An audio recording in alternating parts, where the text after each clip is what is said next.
Awesome.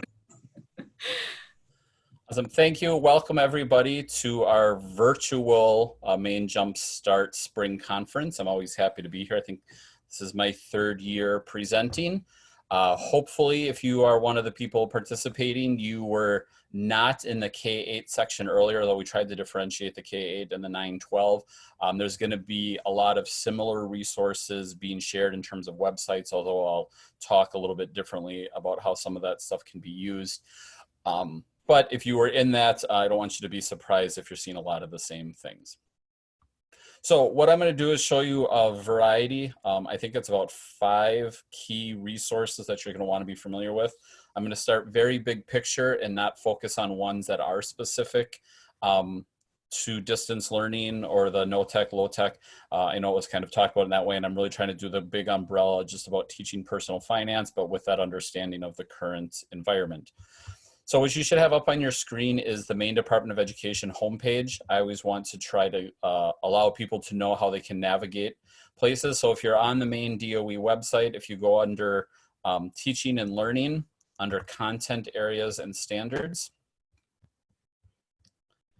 scroll down, you will see there's a social studies page.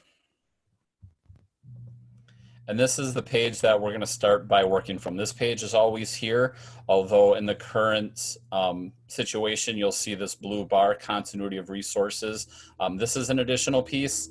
And then this professional development learning opportunities is also kind of a new addition. So if you want to know the different webinars that I'm running on almost a daily basis, Monday through Thursday, you can see the list of who's scheduled from May.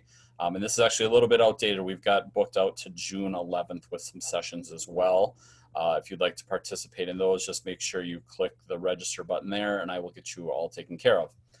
But from this main social studies page on the left-hand side, you see that there's a standards and instruction page. This page has always been there, even before the recent revision of the standards. But it is completely different. When the standards were signed, they were signed by Governor Mills on April 15th of 2019, and then that Monday, April 18th, we turned this new site on. And one of the biggest changes is this specific separate pages for each of the 4 content strands, and I'll focus on the personal finance and economic one in just a little bit. But other things you might see on this page, there's a webinar that overviews the entire standards process. There's introduction videos, very short, 2 to 3 minute videos from different teacher leaders who are co-chairs of the writing process. There's resources that are specific with the standards to each of the grade levels. So for example, if you're a 3rd grade teacher, you can click on that and it's just the 3rd grade stuff, 5th grade, high school, etc. And then again, we'll come back to the strands there. There's also video resources from the standards rollout the past fall of 2019. I led about a dozen trainings about the newly revised standards. I had just finished up uploading the Maine Native American resources and was starting the personal finance ones when all of these changes happened. So please do come back. I do have the videos. That will be loaded into here. But if you do come back to this page, you will see Mary Dyer's presentation and other presentations that were done in person on those trainings. There's more stuff in here, including Sammy Drost, who we recognized earlier as one of the main teachers of the year for personal finance. She has a mini walkthrough here about the framework that you're going to hear more about in just a little bit. So that whole page is everything you need to know about social studies. But today with Jumpstart, we're going to look at the personal finance and economics page. So for me, this has always been the go-to place for all the resources. There's a wide variety of things. If you click on this link, it's just the personal finance and economics standards. The entire document altogether is 22 pages. If you're just wanting to do personal finance and economics, you can click on that and it separates just those part out into a different, easier to read document. I'm going to focus on this literacy framework and resource guide in just a minute, but I do want to show you the rest of this web page. One of the things that I really like is the Consumer Financial Protection Bureau. They've done a lot of research about the teaching of personal finance. And since this is our 9-12 strand, I will focus on this one, the using the tool to teach high school students. So if you look at this, They focus on, there's three things in terms of pedagogy for personal finance. There's financial habits and norms, there's executive function, and there's financial knowledge and decision making. And they use the same three core concepts in the elementary one, the middle school one, and the high school one. But then they break it out to say, so what does this look like for high school? You're going to want to watch students do this, and then you can support them by doing this. So there's that back and forth on both sides of the document. So again, executive function. So you'd want to watch for students to look for impulse control, to develop these skills, model consistent routines, outline lessons, et cetera, et cetera. So this is years of research done by the Consumer Financial Protection Bureau. They've used this to develop a teaching tool. And then again, what that looks like specifically for high school teachers and students. The link is right there. Each of those four content pages I'd mentioned, there's a history one, geography one, civics, government, and we're focusing on personal finance and economics. Each of those pages has additional resources that support the teaching of the Maine learning results.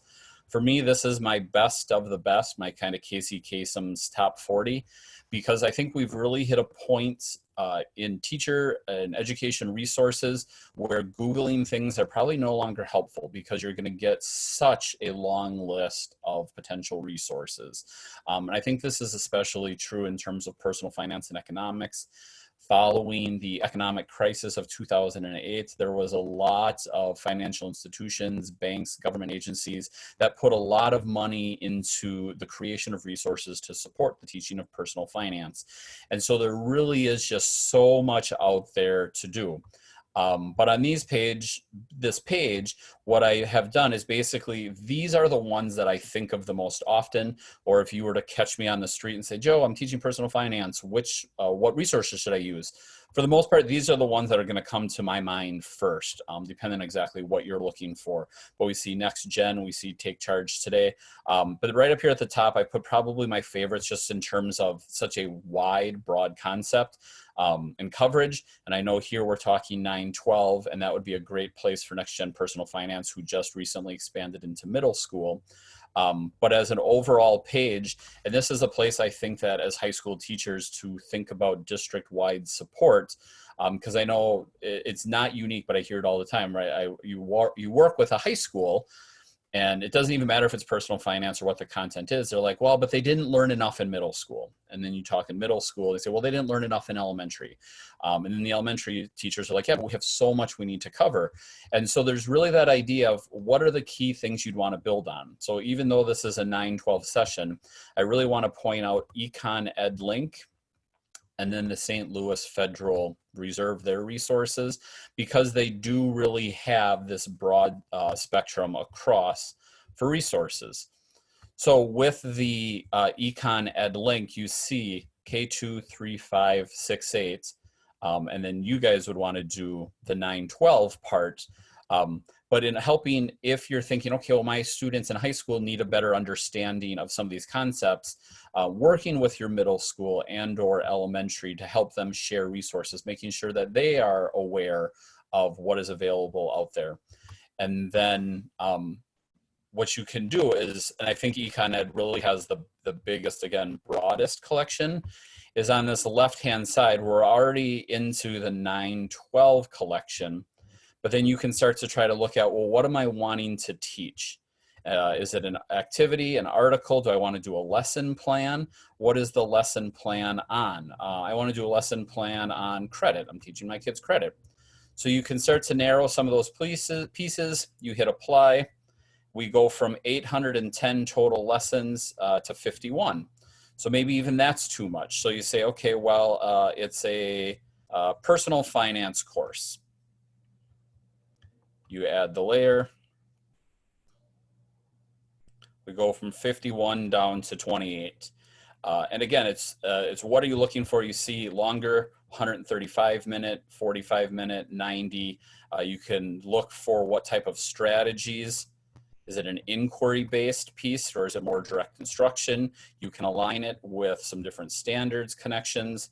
And again, just the more you search through, again, I think there's so many available resources on here that unless you get too specific, like I just did by adding the inquiry part, there are the resources out there to cover what you're looking for. And that's why I really like to push people toward the Econ EdLink, because of how much they have.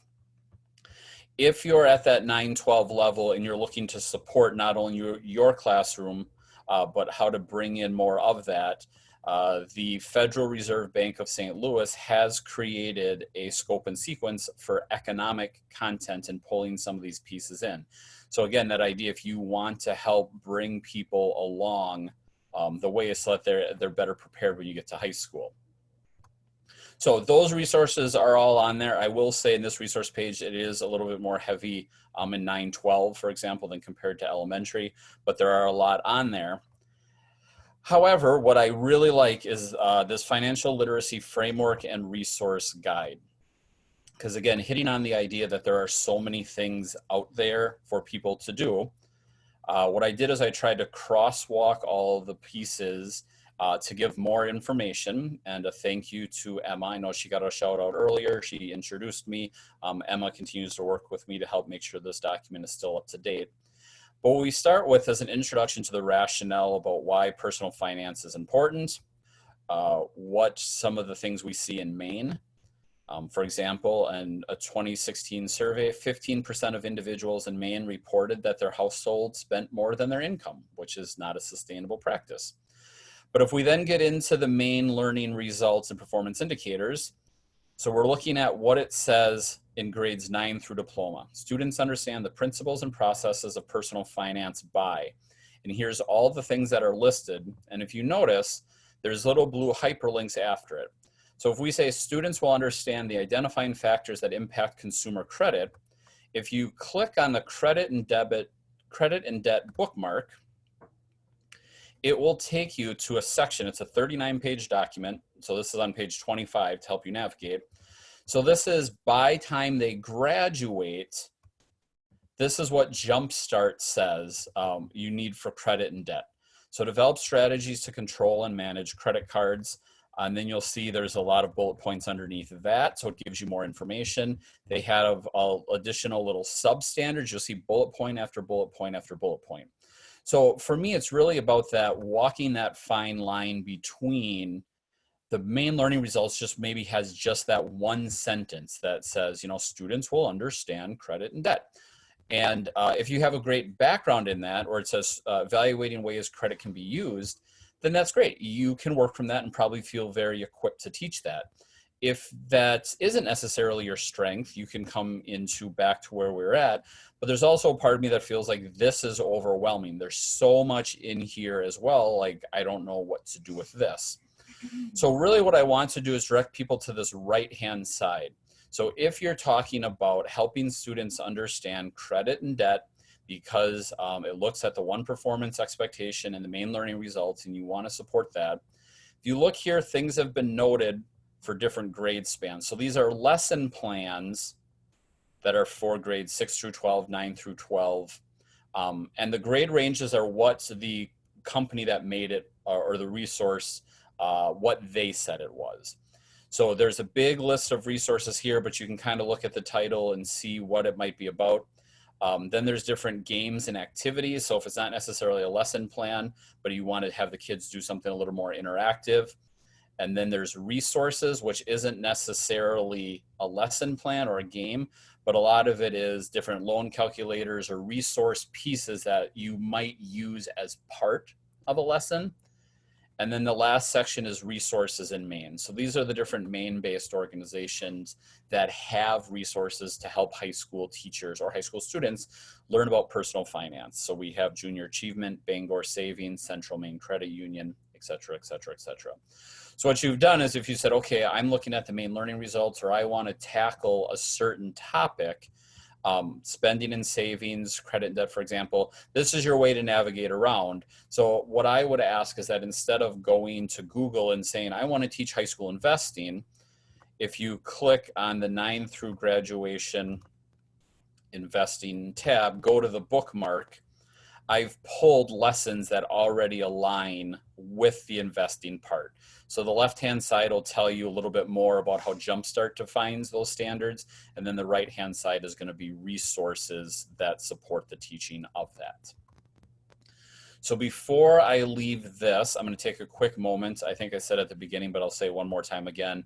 If you have any questions, please use the Q&A function in there, because if it's specific to this webpage or this resource, I want to be able to address the question right here in real time. So I'm going to give everybody just a second if they have a question about what they've seen so far. And then in just a moment, I'm going to transition really to the COVID-19 and the remote learning or distance learning resources. So I'm going to give you just a moment if there's something you'd want to ask directly about the Maine social studies, personal finance, economics, the standards, those web pages, or this framework. Now would be the time.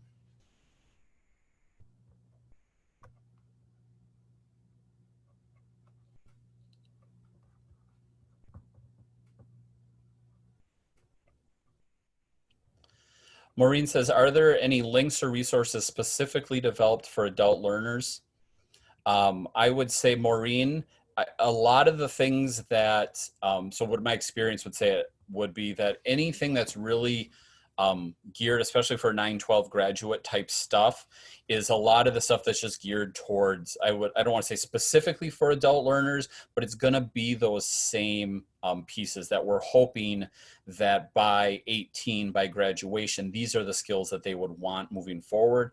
And oftentimes, if we're talking about adult learners and personal finance, we're having to fill in gaps of stuff they did not get back in high school. So I don't think that's maybe the specific answer you're looking for, but I think if you're really looking at high school materials, you're looking at things that adult learners, almost regardless of age, you're going to be filling in those same gaps. So I think those are still the same resources you're going to want to focus in on. You may just want to approach it a little bit differently based on the classroom setting and how you feel adult learners work best. But I think there's still going to be a lot of engaging pieces about having them work through budgets or do different simulations and engaging in those type of thoughts. How would this site, you're welcome, Maureen. How would this site be different from using Next Gen Finance course as a whole? The Next Gen Finance course as a whole is exactly that. It's an entire course. Basically, you would pick it up. Kind of, I don't want to say start on page 1, but that's how it's set forth to develop. This page, like the framework page or the Maine DOE resource page, is not set up as a course. There's not a progression. We don't write curriculum at the department. And so it'd be more along the lines of, as a classroom teacher, what I would see is, well, I have to teach them budgeting, but I don't quite know where to start. Or I have got this unit here, this topic here, or maybe I feel like I'm really good at budgeting, but maybe not so good at taxes, right? And it's to help you fill in some of those gaps and resources that you might just go in to try to go find something on your own. The Next Gen, again, they are writing those full curricular courses to kind of plug and play use. And this is not meant to supplement that at all. If that's answers your question, Joanna. Susan says, about 6 years ago, the course I developed is called Personal Finance. Told me the state had told him to have a math certification. The name was, so I'm confused.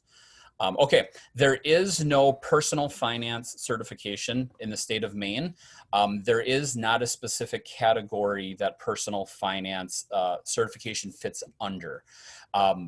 It fits into a graduation requirement for social studies. Students need 2 years of social studies, including background in American history, civics, government, and personal finance. But we do not dictate what that looks like, what course it would come from in, or what that would be. So one of the more common questions I get is they say, well, I'm a math teacher who's teaching personal finance at our school. Is that an issue because it's in social studies? And I say it is not an issue as long as the students are still getting 2 credits from a social studies teacher. That we can't say, well, personal finance fits under social studies, but I'm going to teach it through the math person and then get 1.5 credits of social studies. So for me, as long as students are getting at least 2 credits from social studies teachers, the certification of where that personal finance might come from, I'm that's not an issue with me. I don't think there's any districts that just do only 2 credits, with one of them with a half credit being personal finance, if that makes sense. So I don't think that's anything any district's going to run into. But yeah, so that's one thing we get all the time. There's a lot of confusion. I know that there's math teachers who teach it. I know that there's consumer ed people teach it. I know social studies teach it. I know some districts put it in social studies. I know some social studies departments don't want it. So there is no specific certification that fits to the teaching of a personal finance course. The question would be, what are the standards and pieces that you are working with trying to do it? And if you're going to give math credits for that, then you'd have to make sure that that's the math certified person, and kind of that vice versa. But there isn't that bigger, that certification that says personal finance must be taught by X. And Susan, let me know if that fits, answers your question. CTE program are using National Business Education Association standards mandated for personal finance. I don't see that resource. CTE, Miss Lamiro, I'm sorry if I'm mispronouncing the name, not a resource that I'm familiar with. And again, that might have to be just depending on that economics kind of social studies piece, or more of a CTE, so the National Business Education. And that just, again, might be, so the ones that I look for are the economics and personal finance kind of groups. The Jumpstart and Council for Economic Education are definitely more like social studies type pieces. Seeing the National Business Education Association, again, not being familiar with it, would maybe have the more of the tie with CTE. And that would, again, not being familiar with it, knowing our CTE programs, to me, that's okay. I don't see that as an issue.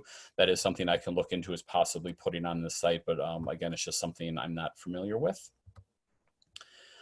Susan says it does now, but why not then? Susan, I'd need to know a little bit more information. I think you're referencing back to what I just answered before.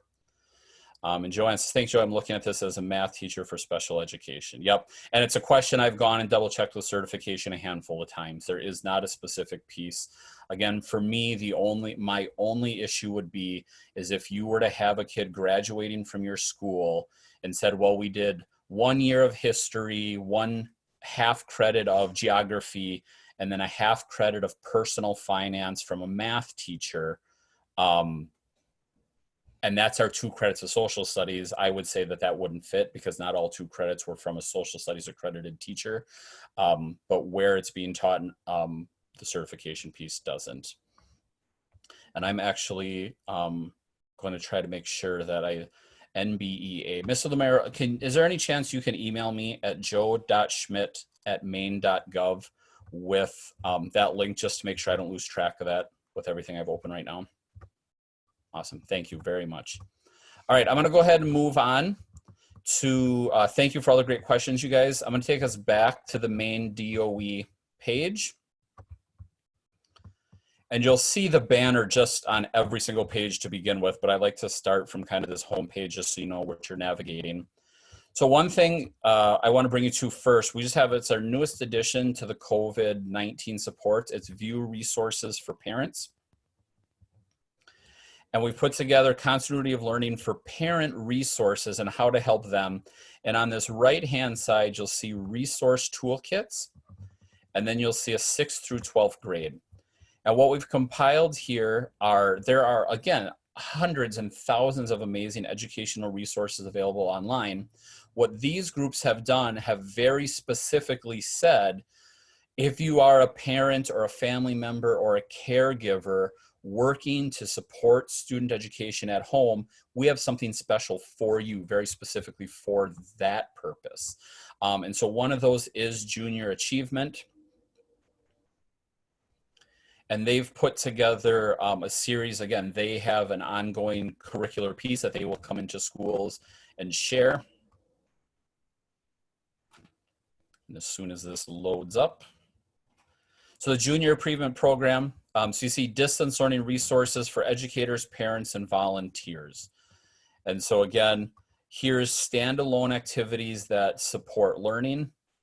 There's a K-5 part, there's middle school, and then there's videos in their library of again, things that fit in the teaching of that personal finance piece that junior achievement would be working on. So again, very specific to the parents. So if you have parents out there you're looking to support, this might be a place to direct them to. Like Wide Open Schools is another one that I'm a really big fan of. And if you go into Wide Open Schools, there's an educator portal, and there's also a We Are a Family. And you'd say, okay, I'm in the grade schools, or 6 through 12. And then there's different pieces in here. So you'd want to look under either social studies, it might be a little bit of the math. But then again, it's a collection of those resources that support distance learning and looking for what type of things might fit for the parents. So you see here, POC entrepreneurship, talking about some businesses and the economy and other things like that.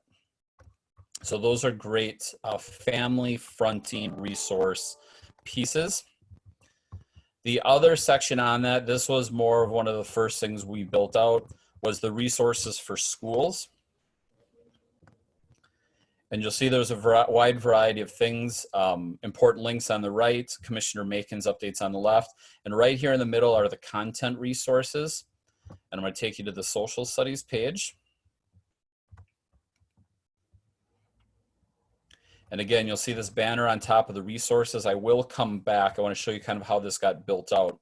The very first thing, the very first thing I'll show you is the latest thing I just added right here at the top. It's very similar to the parent page I just showed you, but this one is social studies specific. So you see the Wide Open Schools, learning keeps going. You see the social studies focus with the Smithsonian, Gilder Lehrman, etc.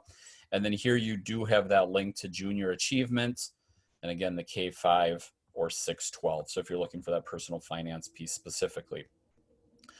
The first thing that was actually built out on this page were these 4 units, one for each of the 4 strands. And the idea of this integrated unit of study would be if you were sending something home with kids as a bigger unit, as a longer unit, as not quite sure the tech access that students might have, and then trying to integrate something. So this was beyond worksheet packets and different than the idea of kids coming in and logging on to a Google Classroom or doing some synchronous, asynchronous learning with you, right? We're trying to figure out the districts that had their Google Classrooms up and ready to go weren't necessarily in need of this, but there were teachers who wanted to do something more than worksheets. And so what I did is I put together this lesson and thought to myself, like, if I was sending something home, what would I want to do with the kids? And all 4 of these strands are really just based on the absolute core essentials of learning that will move kids forward. And the example that I gave early on was like, if you were just getting into your World War II unit, I know that you want the kids to know about World War II, but next year, if they're going into a world history course or a geography course or a economics course, like that specific content to World War II might not necessarily be the most important thing, but really what is those core essential understandings? And so in the personal finance and economics piece, it's looking at the Council of Economic Education and Jumpstart in both the economic and personal finance learning to think about what does it all boil down to? And what I was reminded of is that when I taught an economics course with my high school students, and then as part, it was 3 units as part of my civics and government year-long course, is I would always come back and tell kids that economics and or personal finance and all of this decision making is all because of scarcity, period. If we had enough money, you wouldn't have to make economic decisions. If you had enough time, you wouldn't have to make personal decisions. It's the idea that there isn't enough time, money, resources, or materials to do everything. So you have to make a decision. Because eventually somebody'd say, well, why don't we just all have $1 million, right? So then we'd have to explain inflation, that even if everybody had unlimited money, there's still not unlimited diamond rings or Ferraris, right? There's only so many. So then the price of a Ferrari goes to $87 trillion as people, continue to pay for it, because there is still that scarcity piece. So then thinking about where would scarcity fit in this entire unit, is the idea of how do you write it out? And I'm not going to get into the younger examples of this. If you really look at this, it's not specific to a grade level. It's really meant to give the teacher ideas and inspirations for it. But since we're in a 9-12 strand, I'm going to kind of just focus on those higher levels. So it's that idea of thinking about every single thing that you might have to make a decision about wanting and creating that list. And again, you'd have to think about your students. What does that look like? Do you want them to do 50 things, 100 things, 10 things? That would be up to you. And then where are you at in terms of their tech access? Is it something they would just write down with pen and paper, all the way up to, no, we're really good. We've got Google Classroom. All my kids have computers, so I'm going to do a digital presentation, right? Either way, you're still accessing the same basic idea of creating a list of things you would like to buy, identifying needs and wants, and then differentiating goods and services. Those are key fundamental ideas that every kid should have that basic understanding of what I want versus what I need, and then what that actually is. And then the interdisciplinary approach, again, if you're going to do any sort of tech learning with that, that would be looked at in that way. So once they have this list, they should then have to determine what are the items on that list. What's the cost? And with your kids, those older kids, I'm thinking that for the most part, this would be something self-guided that they could work on their own. The idea of how they would get that might be a little bit different. If they do have tech access, able to look up on a phone, computer, anything like that, but pulling together that list, like my list of my top 100 things or whatever it might be, it's probably going to be thousands and thousands and thousands of dollars. But they need to compile that list to begin with. And you see there's the interdisciplinary approach to this as a math component, right? Having to do math and add, and maybe it's adding every number. Maybe it's, well, I want 10 peanut butter cups, so 10 times 99 cents equals $9.90 or whatever. But then looking at how do you supply that? You may have to provide, if you have students without tech access, you may have to get them newspaper flyers or copies of advertisements or pricing, just to make sure they have that piece. But again, it's that same component of understanding that everything does have a price. Once they have that final list, so then what is their budget? And with your older kids, have this turn it into something, a little bit more higher level than that. Instead of just saying you get this amount, you can have them say you have a job that makes this much money, and you're working this many hours, and you need to take out X% for taxes, right? You can differentiate this out at so many different levels that it's going to fit for what your kids are doing and what you want your kids to get out of it. But we have that list of needs and wants. I need to try to buy something. I have that total cost. Now I have to come up with a limited amount of money regardless of what that is. And so again, that might be a pen and paper approach. They might have to line item everything, is talking about, and I think it was Angus King was talking earlier about, right, balancing a checkbook. That was just pen and paper, all the way up to there's online, there's budget calculators that'll plug and play a lot of this stuff for you. And you could really have with kids, students your age, think about their careers. What type of careers are they wanting to approach? And can they research the parts that go with that? If they want the beach house on the ocean with the vacation home in Miami and the boat and the this and the that, that's wonderful. What's the career path that they're looking at? Does the career fit that type of budget? Is it something to reconsider? Do you cut back on the things you want, or do you change your career? What are the type of things that would come into play with that? And so again, that's another level. You could have them do all sorts of those different pieces: career exploration, figuring out hours, figuring out wages, et cetera, et cetera, et cetera. The next part, so then now if they have their budget and thinking about what they want to buy, how much money they have coming in, there's also that part about you have to pay yourself. So investing for the future and giving them short-term and long-term plans and ideas. What is something that maybe wouldn't necessarily be in the budget right now, but it's a reasonable short term? Do they need to get a new car? Do they want a new video game system? Do they want a new iPhone? Well, and that's going to be, hundreds of dollars to a couple $1,000s. How do you meet that need in 3 months, 6 months, 9 months, 12 months? How do you plan for that? And then up to longer term, well, do you want to go to college? Do you want to buy a house right away? Do you want to take a trip? Do you want to have a gap year? Do you want to go into the military? Do you want to go into whatever it is? To think about, when do you want to retire? And then there's investment simulation games as well. So then you're looking at a different math components to that, interest rates, compound, returns, and putting that all together. So again, it's that next part of thinking about, I have my budget, here's what I have, but now how do I plan beyond this moment? And one of the things, I think this is probably my favorite part of this whole piece, is once they've gotten done deciding what they're going to purchase, have them explain why, and then examine if advertisements or incentive programs played a role with that at all. Because that's what surrounds us all the time. We see advertisements, we see billboards, we hear commercials, we see signs on the little calendar on our refrigerator that's got the advertisement of a local business. We have brand names on our shoes, on restaurants, right? We know all this over and over again. And I think this is good for students to understand how big of a part of their life this always is, and then to actually run their own piece. So if they understand the role that advertisement plays in their world, can they develop their own commercial for their own product or a product? Do they understand what commercial people are saying to them and doing to them to get them to buy products? Is it a catchy jingle? Is it an image, right? I think we all know what the Nike swoosh looks like. Even young kids, if you say da da da da da, I mean, a lot of people will finish, right? I'm loving it. And there's such a piece to that. And you start to integrate the ELA, the visual and performing arts. Is it a song? Is it an image? Can you draw it? What's the part to it? And then have their own incentive programs, right? If you buy 9 donuts, you get a 10th one free.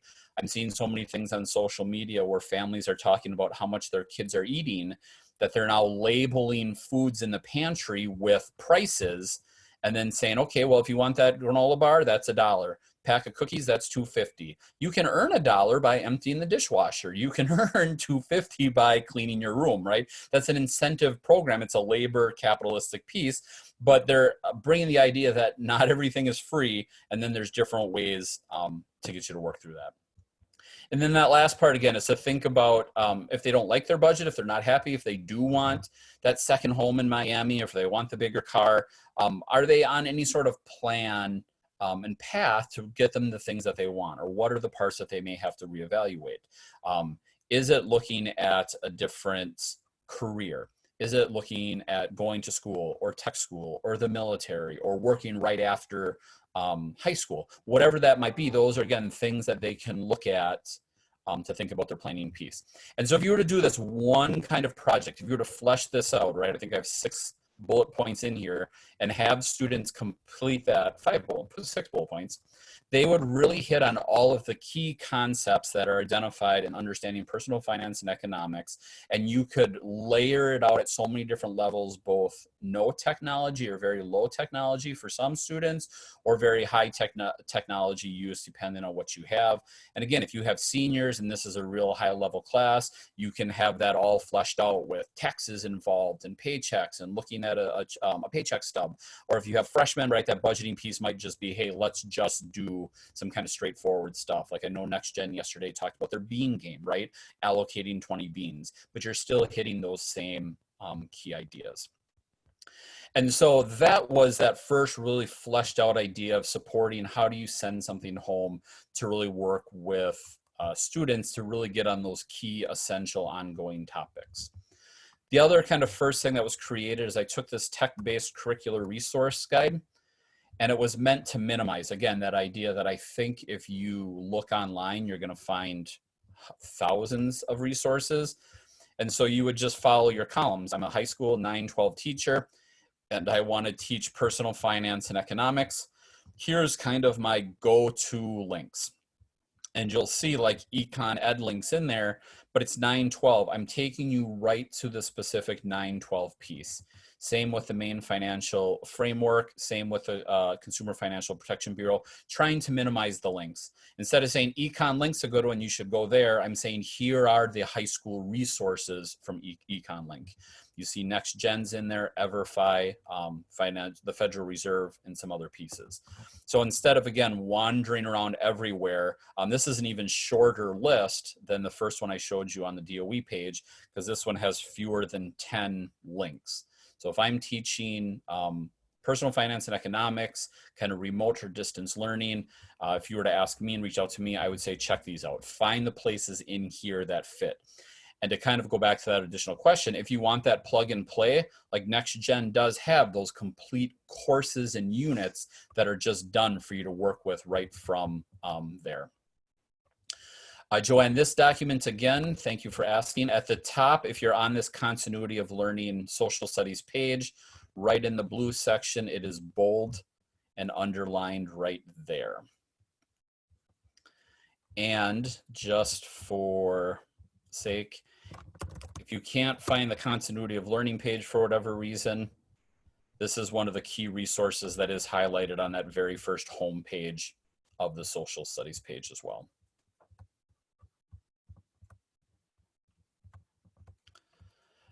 Same one that we see here, and then again at the top of that continuity of learning page. I guess before I move on, are there any other questions about this? Again, it's just that very targeted, narrow, specific approach right into there. And next to it on the continuity of learning page, there's the no tech, low tech ideas.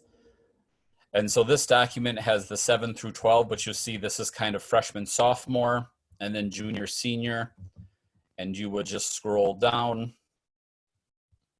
to teaching personal finance and economics. So there's a couple of ideas in there that do not require any links or any sort of tech access for kids. You could write up something, again, very similar to that longer unit I'd put in before, but it's pick up any item in your home and create a marketing campaign for how to get people to buy more of this item, right? A higher level personal finance piece that drives at, that personal decision making that we do.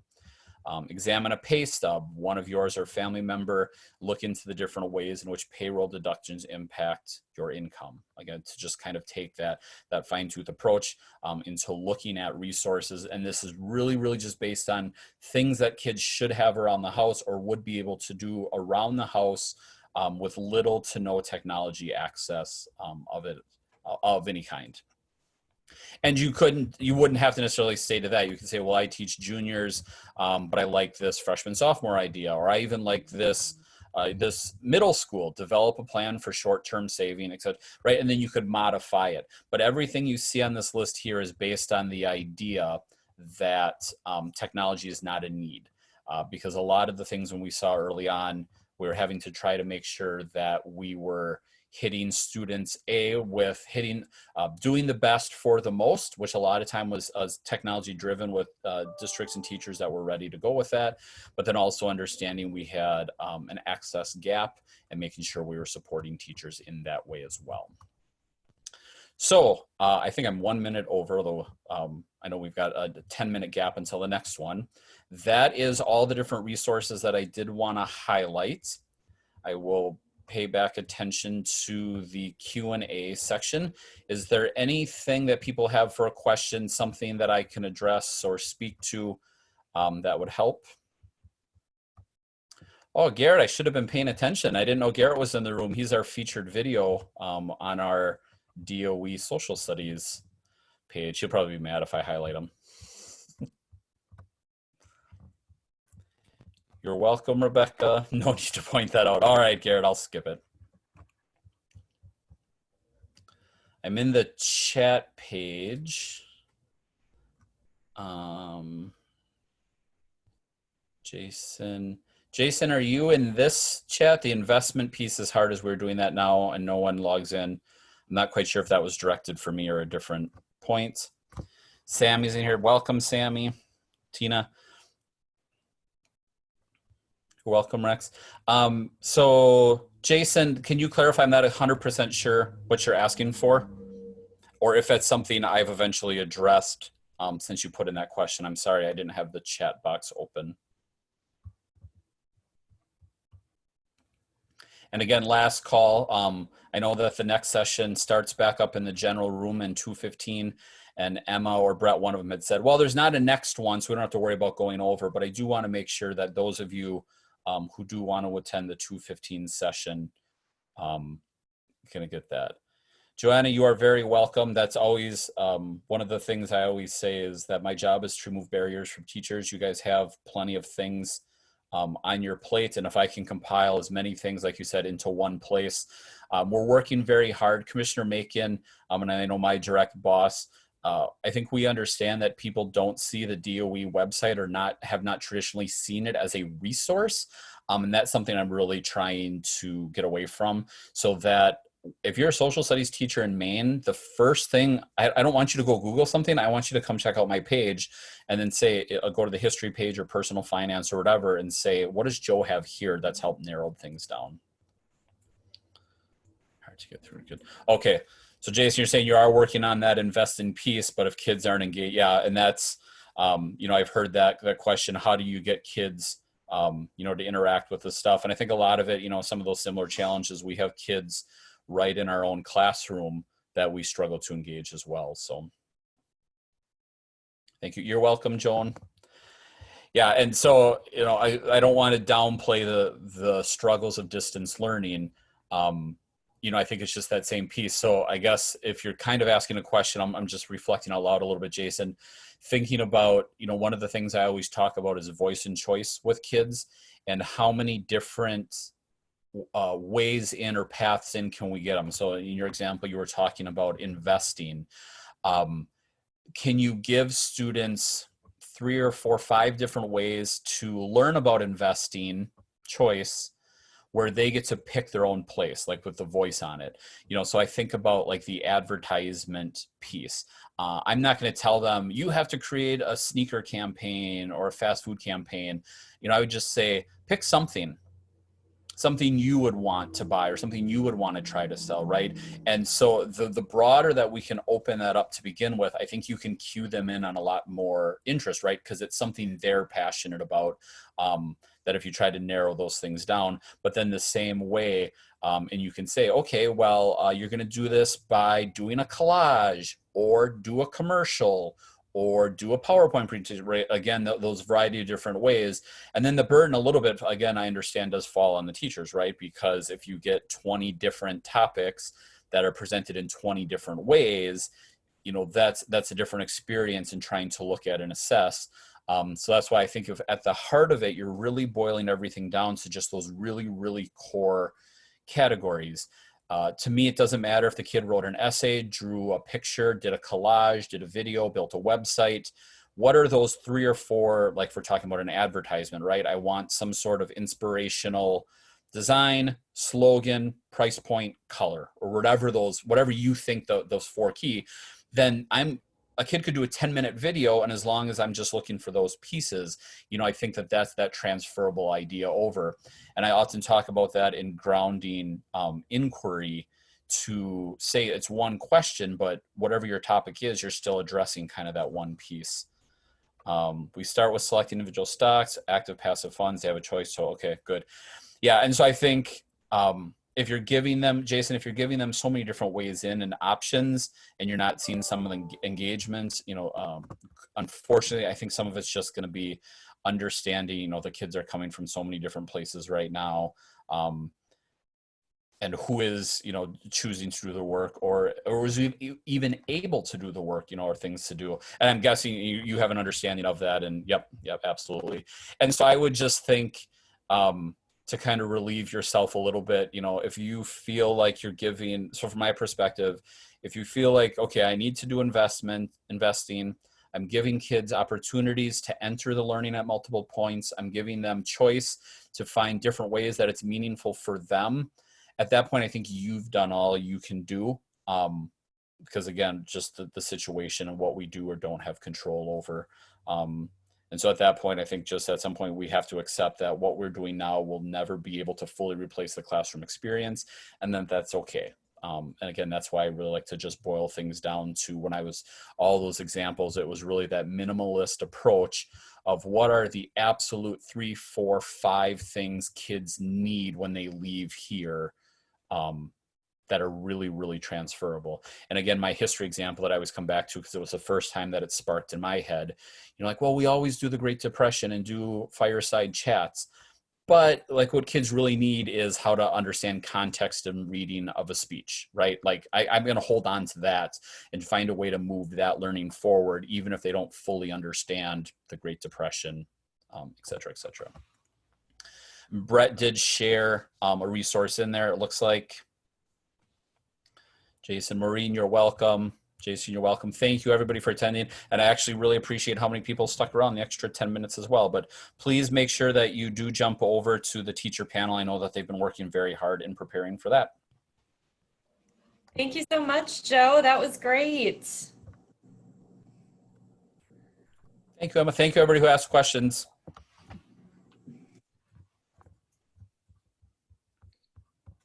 Thanks, Joe. Everybody should head over to the K8. They're ready to get started over there.